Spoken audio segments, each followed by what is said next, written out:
What up? What do you think of when you hear the name John Carpenter? Escape from New York, Big Trouble in Little China, The Thing, and of course, Halloween. He'll scare you, get you excited, disturbed, even a little grossed out. But did you know he can also bring what the kids call the feels? After The Thing flopped at the box office, yeah, I was surprised about that too. John Carpenter wanted to do something entirely different. His next project was indeed that. I was 14 when I first saw this movie in the theaters. John Carpenter and aliens. Sign me up. But instead, yeah, I got a science fiction movie, but I also got a road film and a sweet, funny romance. This is John Carpenter's Starman.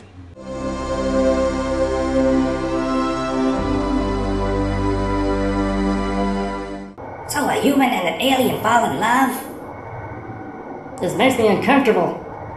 Stay in your safe place, Rar. That's extremely racist, guys. We haven't forgotten Morgan Mindy. But Mindy was kinda hot, Zip.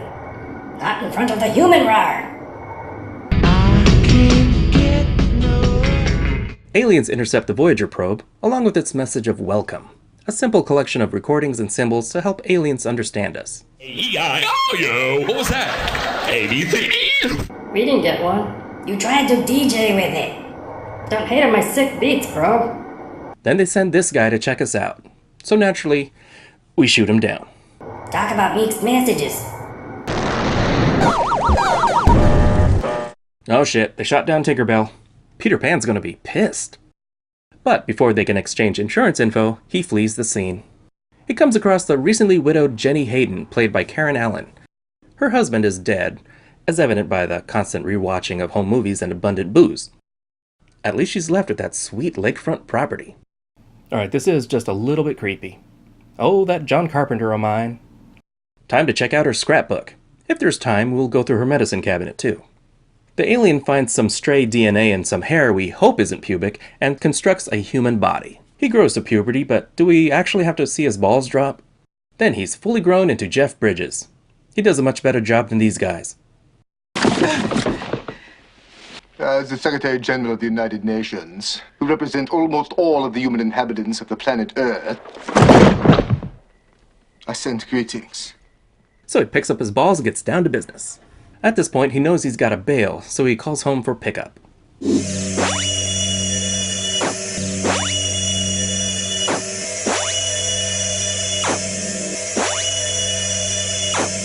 I should explain these things. These are the alien's tools. Every time he needs to perform some big action, he uses one of these little spheres, which seem to be single use. They're like little round Swiss Army knives.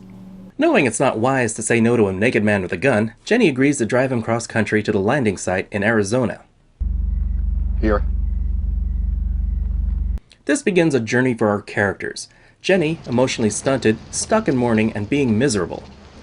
Scott may be an alien, but he's getting a crash course in humanity. So of course she's terrified. But after trying to ditch him, she starts to realize that maybe he's not as dangerous as she thought. Being forced to drive all night with a gun pointed in your side and not knowing where you're going or what's going to happen to you when you get there. So if you're going to shoot me, go ahead.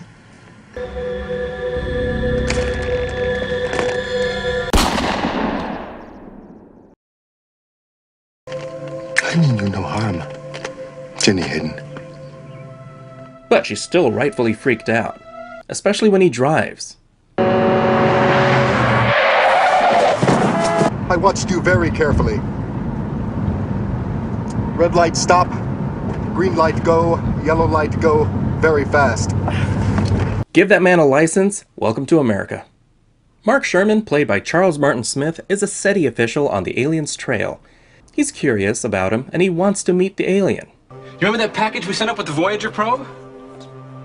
There was a gold anodized disc with greetings from Earth in 54 different languages. But not everyone is so eager to join the Hayden's road trip.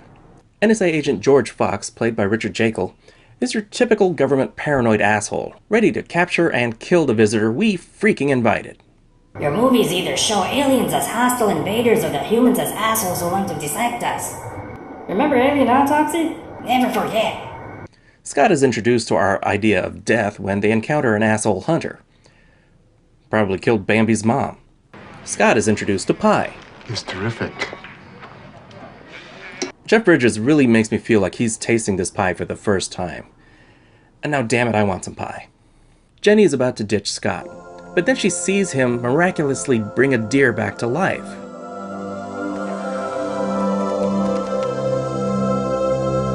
Sorry, something in my eye. Either he gave an innocent creature a second chance at life, or now there's a zombie deer terrorizing the woods. Zombie deer, zombie deer, zombie deer. That son of a bitch. No! Well, Scott's not much of a fighter, but luckily Jenny is packing heat. Pick up your garbage and get going! She changes her mind and stays with him. The trigger-happy cops injure Jenny, and she's hurt pretty bad. Boy, these cops take their roadblocks seriously. Scott has a trick up his sleeve and goes Ford Pinto on their roadblock. Automan did the same thing in the 80s. In fact, so did Manimal. Hey kids, remember Automan and Manimal? They escape long enough for Scott to heal her. Much like the deer, Jenny is healed by Scott's balls. Alright, that's the last time I'm going to make that joke, I promise. Jenny wakes up healed, but alone at a truck stop. Boy, if I had a nickel for every time that's happened to me. Scott hitches a ride with a cook and discovers flavor country. Gotta cough to get off. A dude in a cool hot rod helps Jenny catch up to Scott at a military checkpoint. They hop a freight train and they make sweet, sweet love. What are they doing, Zip? They're dancing. With their genitals. Scott discovers the orgasm.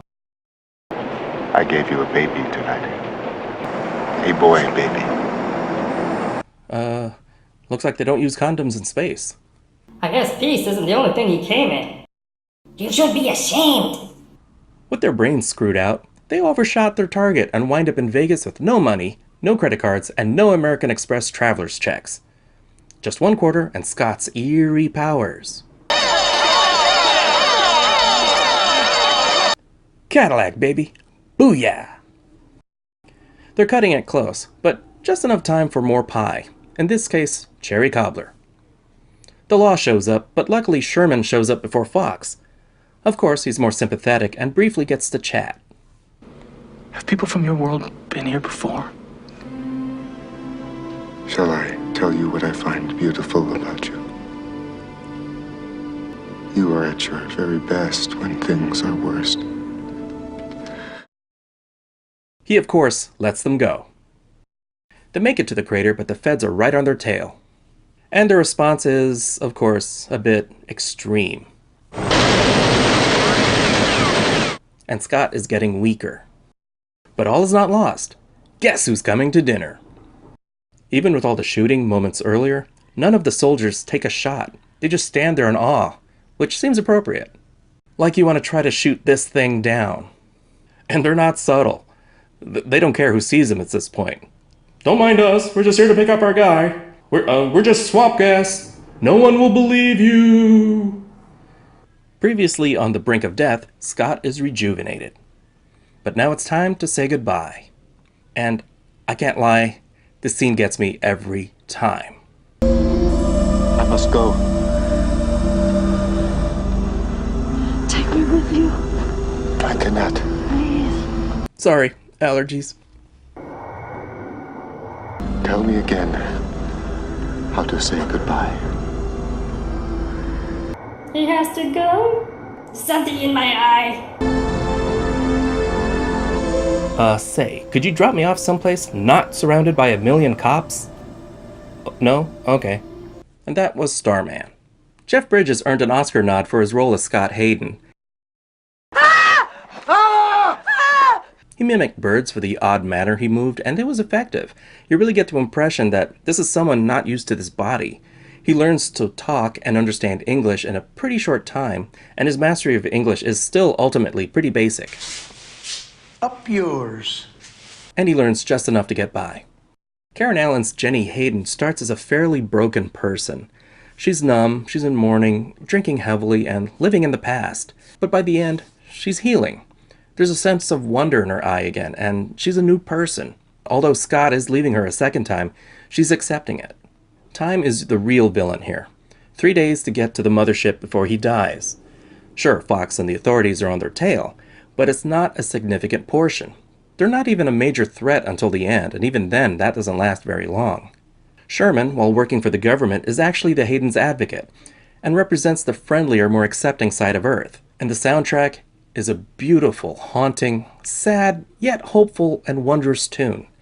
It fits with the science fiction vibe, but it's not out of place in a romantic or adventurous scene. And for a romance, there are a lot of visual effects, usually reserved for big budget productions. How many romances end with military gunships firing missiles while an alien spaceship hovers overhead?